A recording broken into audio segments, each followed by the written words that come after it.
테슬라만 월등히 좋은 전기차를 만들 수가 없어요. 진입 장벽이 아주 낮은 사업입니다. 전기차는 2차 전지만 100% 몰빵이라 배터리는 앞으로 5개 남을 겁니다. 나머지는 다 죽을 거예요.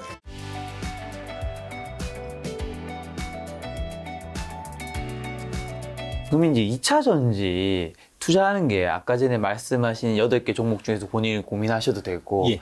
아니면 이제 ETF를 살 수도 있잖아요. 그 두 가지 방법 중에서는 어느 거를 좀 더 추천하세요? 저는 ETF는 아주 안 좋아합니다.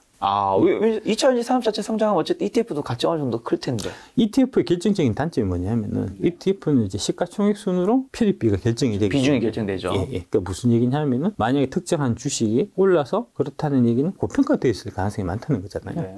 고평가되어 있으면 팔아야 될 거 아닙니까? 네네. 근데 더 산다는 거죠, ETF는. 그런 치명적인 약점이 있죠. 그래서 이제 ETF는 저는 웬만하면 안 권해드리고, 될 수 있으면 이제 아까 말씀드린 8개 주식, 알주식 중에서 한 5개 정도 이제 선택하시면 되죠. 이제 공부하시면 되는 거니까. 아까 그럼 언급해주신 8개 종목이 예. 그 중에서 특히 좀 지금 다른 거 대비해서 좀 싼 거라든가 아니면 이게 좋긴 한데 예. 지금 현재 주가가 앞으로 더 오를 것 같긴 하냐. 그래도 이 중에서는 좀 고평가된 현재 주가인 것도 있을 수 있잖아요. 이 중에서는 그래도 현재 좀 그나마 좀 저렴한 건 어느 쪽일까요?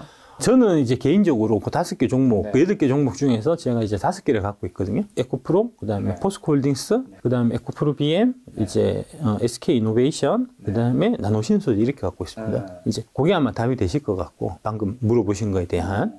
그 다음에 이제 그 5개 중에서도 가장 주력으로 많이 갖고 있는 두 종목이 에코프로하고 포스코홀딩스입니다. 예, 그게 아마 답이 되지 않겠나 싶습니다.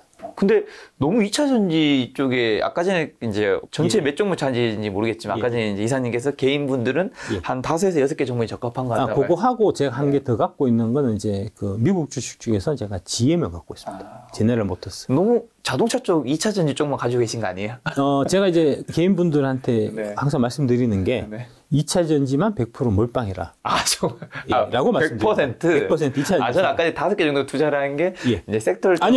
그 뜻이 아니군요. 그 뜻이 아니고 2차 전지만 100% 다 사시는 게 맞습니다. 여러분들이 명심하셔야 될 게 그 개인 투자자들은 펀드 매니저가 아니에요. 네. 그러니까 종목 분산하실 이유가 없잖아요. 제일 잘 나가고 있는 업종에 제일 상승 여력이 있는 주식을 사면 되잖아요. 2차 전지가 그거예요. 그래도 100%는 좀 위험하지 않겠습니까? 아니요, 하나도 안 위험합니다. 왜요? 그 워렌 버핏이 그 얘기를 했거든요. 네. 이제 그 포트폴리오 뭐 분산 투자 이런 거 많이 얘기하는데 그거 이제 포트폴리오 분산 투자 이거는 이제 그 결국은 이제 평균으로 가는 것밖에 안 된다. 그 안에서 내가 만약에 이제 30년, 50년을 갖고 가 주식을 골라야 한다고 하면은 네. 딱 3개나 딱 5개나 이렇게만 고르겠다라고 워렌 버핏도 얘기하고 피터 린치도 그렇게 얘기하거든요. 왜 분산을 해야 되나요? 그 분산하는 이유가 있을 거 아닙니까? 그렇죠. 이유 없잖아요, 지금 말씀하시는 게. 예. 어느 정도 이제 위험, 어떻게 보면 리스크를 해지하기 위한 거겠죠. 예. 많이 갖고 있다고 해서 리스크 해지되는 게 아니죠. 예. 많이 갖고 간다고 해서 종목 하나 딴 걸 샀는데 상향 폐지가 될 종목을 사면 그게 리스크 해지되는 게 아니죠. 이제 그 수익률을 까먹는 거죠. 어느 정도 이사님 말씀은 집중 투자 가능성이 있는. 필요하다. 예. 지금 보면 이제 아까 방금 말씀드렸듯이 큰 트렌드를 이해하셔야 될 필요가 있는데 큰 글로벌 트렌드는 분명히 전기차 혁명의 시대로 가는 겁니다. 그렇죠. 그거는 법적으로 이제 그건 뭐 확실하죠. 확실한 거죠. 확실한 건데 전기차 쪽으로 가는 거에 있어 갖고 사실은 핵심은 엔진이잖아요. 전기차 차의 엔진이 이제 배터리니까 배터리예요. 그러니까 전기차는 누구나 만듭니다. 심지어는 저기 어디야 빈페스트 같은 베트남의 빈페스트 같은 회사도 만들고요. 뭐 미국 가면은 뭐 온갖 스타트업들이 다 있고요. 심지어는 샤오미도 만드는 게 전기차입니다. 전기차로는 승부가 안 나요. 테슬라만 월등히 좋은 전기차를 만들 수가 없어요. 진입 장벽이 아주 낮은 사업입니다. 전기차는. 그에 비해 갖고 배터리는 앞으로 5개 남을 겁니다. 나머지는 다 죽을 거예요. 그 5개 중에 분명히 3개는 한국 회사가 될 거거든요. 그 관련된 밸류체인들도 당연히 한국에 다 있을 거고요. 그러니까 그 회사들에 당연히 투자를 해야죠. 왜 쓸데없이 딴 데 가갖고 헛일을 하고 있습니까? 여기는 성장이 보장돼 있고 그 성장이 보장돼 있음에도 불구하고 여의도에서 이상한 생각들을 막 하고 있어갖고 밸류에이션은 너무나 낮고 그래서 이제 뭐 제가 봐서는 아까 말씀드린 8개 종목 같은 경우는 평균적으로 한 3, 4년 2025년, 26년까지 들고 가면 제가 한 10배 정도 갈 거다라고 말씀드리거든요. 그 10배 가는 거 사면 되지 왜 기껏 해갖고 삼성에 사갖고 잘해봐야 걔가 9만 원 가겠죠. 3, 4년 기다려갖고. 근데 테슬라뿐만 아니라 사실 자동차 완성 업체들도 배터리 시장에 진출한다고 작년에 뉴스들 많이 나왔는데 지금 이사님은 그게 그렇게 진출한다고 돈을 넣는다고 해서 시간이 꽤나 많이 필요하기 때문에 쉽지 않을 것이다. 시간이 많이 걸리는 게 아니고요. 네. 영영 불가능합니다. 아, 완전히요? 완전히 불가능합니다. 예. 왜요? 돈과 시간을 투자하면 그 잘 나가는 대기업들, 글로벌 기업들도 어느 정도는 되지 않을까요? 안 됩니다. 왜요? 안 됩니다. 안 되는 그 근거를. 안 되는 그 이유가 뭐냐면은, 네. 아까 말씀드린 이제 경험 사업이라고 제가 말씀드렸잖아요. 그러니까요. 이제 아까 말씀드렸던 이제 그 분체 기술, 이제 네. 파티클 테크놀로지 관련된 건데 네. 결국 가루를 얼마나 잘 다루냐 이런 문제거든요. 네. 미세먼지급의 가루를 자동차 회사들이 미세먼지급의 가루를 다뤄본 적이 없잖아요. 처음부터 다시 배워갖고 시작해야 되는 거거든요. 네. 하게 되면 어떤 거냐면 이제 그 뭉쳐야 찬다라고 JTBC에서 네. 이제 방송했었던 이제 그 국가대표들 모아갖고 조기 축구회하고 이제 네. 축구하는 이런 거잖아요. 네. 저는 이제 거기 뭐 양준혁이라든지 뭐 이 똑같은 대구 출신이시니까 네, 네. 예, 양준혁이라든지 야구를 잘하니까 난 축구도 잘할 줄 알았지. 네. 근데 그렇게 개발일 줄 몰랐어요. 운동신경이 좀 다르죠. 예. 이봉주가 이제 마라톤 그렇게 잘하잖아요. 축구는 달리기도 되게 중요하니까. 중요하죠. 예, 이봉주 같은 선수는 축구하면 되게 잘할 줄 알았거든요. 네. 쓸데없는데 막 달리고. 달리기 선수니까. 예. 그렇게 모아갖고 이제 나름 한 가닥씩 다 하는 이제 국가대표급들을 다 모아갖고 조기 축구회하고 처음에 하는데 5대0 뭐 이런 식으로 깨지더라는 거죠. 결국 이제 습득하는 게 일반 이제 제가 조기 축구에 들어갔고 습득하는 것보다는 그분들은 그래도 이제 국가대표도 하셨고 이제 운동선수 생활을 많이 하셨으니까 빠른 속도로 이제 성장하긴 하는데 성장해야 기껏 1년 동안 열심히 연습해갖고 해야 뭐 조기 축구회 정도 한계가 있는 이제 그런 거니까. 그러니까 테슬라를 기준해서 말씀드리면 테슬라는 원래 이제 실리콘밸리에서 출발한 회사예요. 그러니까 소프트웨어 쪽에 강점이 있고요. 그래서 이제 FSD나 이런 쪽으로도 이제 2016년에 좀 빠르게 진출한 면이 있고 OTA도 아까 참 말씀드릴 김에 말씀드리죠. 그 테슬라 OTA 기능에 대해 갖고 되게 환상을 가지신 분들이 있는데 OTA는 테슬라만 하는 기술이다. OTA는 기술도 아닙니다. 예. OTA는 지금 이제 휴대폰 갖고 다니시잖아요. 휴대폰에 다 OTA 기능이 다 탑재되어 있어요. 갖고 다니시다 보면은 이제 업그레이드 되고 하잖아요. 그게 OTA 기능이에요. 이거는 기술이랄 것도 없어요. 그런데 왜 자동차 회사들이 그럼 OTA가 안 되냐? 자동차를 OTA를 한다는 거는 인터넷에 연결시키는 거잖아요. 인터넷에 연결된다는 얘기는 어떤 게 되냐면 해커가 거기다 침입을 해갖고 자동차를 자기 마음대로 제어할 수 있다는 거거든요. 만약에 대통령이 탄 차를 이제 해커가 거기 OTA 기능 그 인터넷에 연결돼 있으니까 OTA 망을 통해 갖고 그 해킹을 해서 그 대통령 차를 내 마음대로 운전할 수 있으면 암살할 수 있는 거 아닙니까? 그런 위험성이 있기 때문에 다른 자동차 회사들은 그 OTA 기능 같은 그런 인터넷하고 연결되는 것들을 보안 문제 때문에 지금까지 안 하고 있었던 거고요. 아까 말씀드렸던 이제 테슬라 같은 경우는 실리콘밸리 출신이니까 보안 프로그램 이런 거에 또 당연히 강점이 있지 않았겠습니까? 그래서 빨리 OTA를 적용을 했던 거고요. 근데 이제 그 OTA 기능 같은 게 결국은 이제 플랫폼, 전기차 전용 플랫폼 수준에서 만들어져야 되는 거거든요. 그래서 이제 자동차 회사들 중에서 지금 선진적으로 많이 앞서 나가고 있는 제네럴 모터스 같은 경우는 그 이제 요번에 새롭게 만들어진 그 얼티엄 플랫폼 거기에 얼티파이라는 기능이 있는데 그게 OTA 기능입니다. GM은 지금 OTA가 돼요. 다른 자동차 메이커들도 OTA 기능을 넣기 위해 갖고 전기차 전용 플랫폼을 다시 만들고 있고요. 현대차가 완성되는 시점이 2025년이고요. 폭스바겐이 완성되는 시점이 2026년입니다. 그러니까 그 OTA 기능이라고 하는 것도 테슬라가 자랑하는 그것도 넘을 수 없는 혜자는 아니에요. 그것도 이제 점점 이렇게 이제 좁혀지고 낮아지고 있는 혜자라고 보셔야 되는 겁니다. 이사님 말씀을 좀 정리해보면 지금 거의 한 2시간 인터뷰하면서 테슬라 조심해야 된다. 두 번째, 2차 전지 산업. 앞으로 무조건 성장한다. 이거는 뭐 법으로 정해진 거니까 거기서 우리가 요거 하나만 재료 갖고 온 거 있으니까 요거 하나만 좀 말씀드리고 이제 마무리하는 게 어떨까 싶습니다. 그러니까 엔진차 이제 팔지도 않아요. 폭스바겐이 2033년부터 35년에 내연차 판매 중단하기로 했고요. 아우디는 2026년부터 순수 전기차만 출시하고요. 볼보도 2030년부터 순수 전기차만 출시하는 걸로 잡혀 있습니다. 그러니까 내연기관차 내가 타고 싶다. 보면은 뭐, 그 내연기관차에 부릉부릉 하는 엔진 소리 나면 그게 좋아. 뭐 이런 얘기를 하시는 분들이 있는데, 백날 그런 얘기 해봐야 몇 년 지나면 안 만들어준다고요. 그 다음에 현대차도 마찬가지로 2040년부터 한미 중에서 판매 중단하고, 유럽 경우에는 2035년부터고, 제네시스는 2025년부터 모든 신차는 수소 및 전기차만 내놓기로 발표를 했고요. 예, 기아도 2025년부터는 내연기관 신차는 출시 안 합니다. 2년밖에 안 남았어요. 2년밖에 안 남았습니다. 예, 엔진 그 개발 부서 없앴잖아요, 작년에. 지금도 이제 신차는 거의 전기차만 나온다고 보시면 돼요. 전기차가 신차가 나오니까 사람들이 이제 전기차를 계속해서 선호하는 그런 형태가 되고요. 요거 한번 보시면, 그러니까 35년에는 이제 결국은 전기차로 다 전환한다고 법적으로 다 이제 규정을 짓고 있으니까 뭐 조금 좀 늦춰지는 나라도 있긴 하겠지만, 일단 35년을 기준해서 35년에 100% 전기차 전환을 했을 때 예상 매출액을 한번 제가 계산해 봤습니다. LG 에너지 솔루션이 이제 글로벌 넘버원 배터리 회사니까 이제 점유율을 한 40% 정도 차지할 걸로 제가 예상을 했고요. 보통 한 해에 팔리는 전기차가 한 1억 대 정도를 보통 얘기를 하거든요. 지금은 이제 배터리 가격이 한 2천만 원 정도를 하는데, 아까 방금 말씀드렸듯이 배터리 용량이 점점 커지고 있고, 그 다음에 그 기간 동안에 이제 인플레이션도 있을 거고, 그 다음에 이제 광물 부분의 배터리 가격은 많이 차지를 하거든요. 근데 그 리튬이나 이런 주요 광물들 가격들이 계속해서 올라갈 가능성이 많기 때문에 그런 것들을 감안해서 제가 이제 대당 판매 가격을 4천만 원으로 이제 예상을 했고요. 그렇게 해서 예상해보면 1,600조 원이 35년 예상 매출액이 됩니다. LG전솔이 똑같은 형태로 SK온을 15% 이제 점유율을 줬을 때 600조 원 정도가 되고, 삼성 SDI를 10% 줬을 때 한 400조 원 정도가 됩니다. 삼성전자가 22년 기준 매출액이 300조 원이고요. 시가총액이 350조 원이니까요.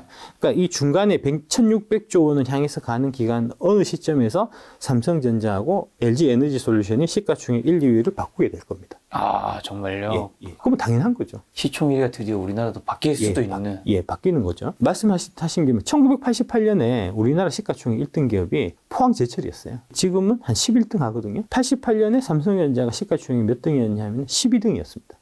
12등 하다가 반도체 산업이 성장 산업이 되면서 삼성전자가 1등 올라온 거고, 포스코 철강 산업은 이제 침체돼서 12등으로 떨어진 거거든요. 포스코 홀딩스도 아마 조만간에 시가총액 1, 2위를 다투게 될 겁니다.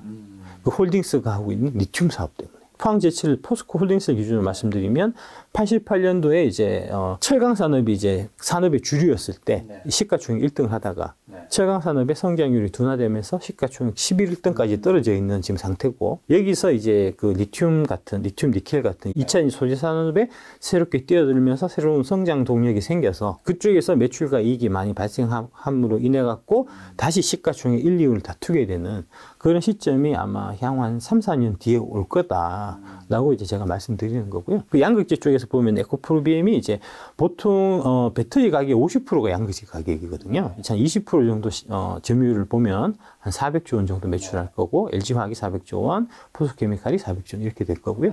한 장 더 넘기시면 그 전에 여기서 확인하고 넘어가야 되는 게, 이제 현재 한국이 점유율이 어떻게 되죠? 예, 중국을 제외하고 보셔야 정확하거든요. 이게 중국은 이제 공정한 경쟁이 아니고 공산당이 인위적으로 이제 그 시장을 만들어 갖고 자국의 CATL이나 뭐 이제 배터리 회사를 키우는 형태라 갖고 우리는 아예 보조금도 안 주고 뭐 이런 식이니까 중국은 제외하고 보시는 게 이제 정확한 지표라고 볼 수 있고요. 보시듯이 지금 한국이 57. 전 세계에서요? 전 세계에서. 예, 중국 제외하고.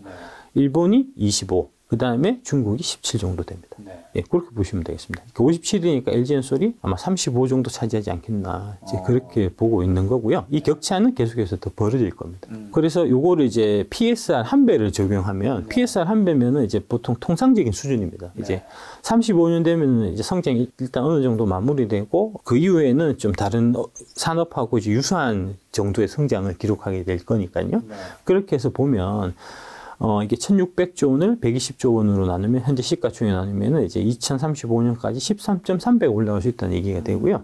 연수익률로 환산하면 22%, SK온이 40배, 삼성 SDI가 8.7배, 에코프로비엠이 40배, LG화학이 35.6배, 포스코케미칼이 25배 상승할 수 있는 여력이 있다. 그렇게 보시면 될 것 같습니다. 자, 지금 이사님 말씀만 들으면 너무나도 2차전지 투자하고 싶고 이런 종목들 투자하고 싶은데, 그래도 좀 2차 전지에 투자할 때 뭐 그래도 개인 투자할 때 조심해야 되는 것들이 있을 수 있잖아요. 당연히. 좀 어떤 것들은 체크하고 좀 조심해야 될까요? 조심해야 될 거 없습니다.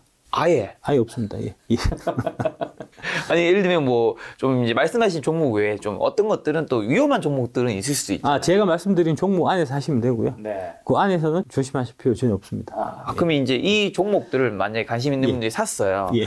뭐 이제 이렇게 지금 주가가 막 엄청 오를 것처럼 보이는데 예. 뭐 언젠가는 어쨌든 말씀하신 대로 산업이 10년 사이클 어느 정도는 싹 바뀌는 IT, 그다음에 반도체, 모바일 언제쯤 그럼 좀 정리를 해야 될까요? 제가 이제 조심하실 필요가 없다라고 말씀드린 이유가 이게 이제 산업의 특성을 좀 이해하실 필요가 있는데 2차 전지는 수주 산업입니다. 보통 수주가 전기차 같은 경우에 34개월 전에 수주가 나와요. 그러니까 지금 현재가 23년이니까 25년, 6년까지는 지금 이제 얼마만큼의 배터리가 매출이 되고 그러면 그 안에 양극재는 누구 거 쓰고 이런 것들이 다 결정돼 있습니다. 확정돼 있습니다. 그러니까 이제 지금 여의도에서 얘기하는 뭐 전기차가 안 팔려갖고 에코프로비엠이 양극재를 못 팔고 이거는 말도 안 되는 얘기예요. 입도 선매가 다 끝나 있어요. 바인딩 계약이거든요. 그러니까 무슨 얘기냐 하면은 이제 에코프로비엠이 SK온에 이제 3년간 한 20조 원 규모의 지금 매출이 발생하는 걸로 계약이 돼 있는데 그 계약은 SK가 의무적으로 그 20조 원을 3년간 무조건 사줘야 되는 계약. 그런 형태로 지금 계약이 이루어지고 있거든요. 그런데 위험할 게 뭐 있습니까? 다 매출 3년 동안 일어나서 성장할 게 눈에 빤히 보이는데 빤한 걸 자꾸 그 이제 사심과 편견 때문에 색안경을 끼고 있기 때문에 빤한 게 안 보이는 거예요, 지금. 그래서 25년, 26년까지는 다 확정돼 있으니까 25년, 26년까지는 배터리 아시만 믿고 쭉 가셔도 아무 관계 없고 25년, 26년 되면은 그 이후에는 변동사항이 있을 수 있을 거 아닙니까? 그러니까 뭐 중국 애들 치고 오든지 뭐 다른 또 배터리 회사들이 생기든지 아마 어렵겠지만 그런 일이 생길 수 있는 거잖아요. 그거는 25년, 26년 가서 걱정하시면 되는 거죠. 3, 4년 보통 잘 안 갖고 계시잖아요. 그렇죠. 예, 보통 이제 뭐, 한두 달도 보통 잘 안 갖고 있으면서 왜 먼 미래를 자꾸 걱정하는 척하고 하고 있습니까? 네, 배터리 아저씨 이사님이 이제 인터뷰를 하다 보니까 이제 요즘에 이제 유튜브에서도 이제 작년에 국뽕 관련된 콘텐츠들이 이제 인기를 많이 끌었었는데 2차전지 뻥이 찰 것 같다라는 생각이 드는데 저희 김작가 TV에 처음 나오셨잖아요. 저희 시청자분들에게 또 마지막으로 뭐 투자 좀 한마디만 주신다면. 제 와이프가 이제 또 김작가 TV 되게 좋아하셔갖고 팬이셔갖고 제가 오늘 또 사인도 책 갖고 와서 사인도 이제 받아가고 하는데 진짜 이제 너무 진행을 편하게 이렇게 해주셔갖고 아 역시 좀 그 성공하시는 분들은 다 성공한 이유가 있구나. 아닙니다. 성공하고 싶습니다. 아유 성공 많이 하셨죠. 가매요. 저는 K7인데. 자꾸 차이를 얘기하지 마세요. 나 삐처리해야 되는데. 그래서 너무 오늘 좀 즐거웠고요.